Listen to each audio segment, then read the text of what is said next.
అమ్మా ఏంటమ్మా నువ్వు ఈ టైంలో ఇక్కడేం చేస్తున్నావు? సమయానికి వచ్చావు అశ్విన్. మీ అమ్మగారు చాలా కోపంలో ఉన్నారు. దయచేసి ఇంటికి తీసుకెళ్ళు. వచ్చావా నువ్వు? రా, నీతో కూడా మాట్లాడాల్సిన విషయాలు చాలానే ఉన్నాయి.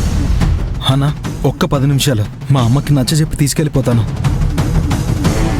అమ్మా ఏదైనా ఉంటే మన ఇంటికెళ్ళి మాట్లాడుకుందాం.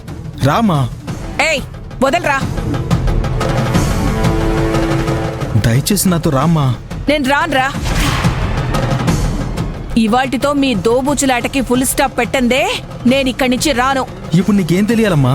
ఈ అమ్మాయి హాస్పిటల్కి ఎందుకు వచ్చింది? రాత్రంతా నాతో ఎందుకుంది? నాకు సేవలు ఎందుకు చేసింది? అలా చెయ్యాల్సిన అవసరం ఈ అమ్మాయికేంటి? ఇవేం ప్రశ్నలమ్మా? నువ్వు నోర్ముయ్. హాస్పిటల్లో నాతో ఉన్నది నువ్వు కాదు కదా, ఈ అమ్మాయే కదా.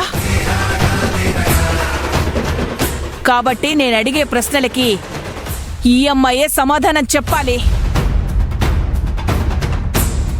ఇదేం చెప్తుందో వినాలనే ఇంత దూరం వచ్చాను. నేనే చెప్తానమ్మా. చెప్పు. మీకు జరిగిన ఆ ప్రమాదం చోటు నుంచి నా దోవన నేను వెళ్ళలేక మిమ్మల్ని హాస్పిటల్లో చేర్చి మీరు ఇంటికి తిరిగి వెళ్ళేంత వరకు నేను అక్కడే ఉన్నాను. సరే, నీది చాలా గొప్ప మనసు. హాస్పిటల్లో నాతోనే ఉన్నావు, మంచిది.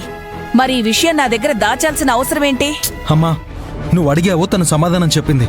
మిగతా అన్ని వివరాలు నేను ఇంటికెళ్ళాక చెప్తాను. దయచేసి రామ్మా. నువ్వు ఇంటికెళ్ళాక ఏదో ఒక కథ చెప్పి నన్ను నమ్మించాలని చూస్తావు. అలాంటి కథలు నమ్మడానికి నేను సిద్ధంగా లేను.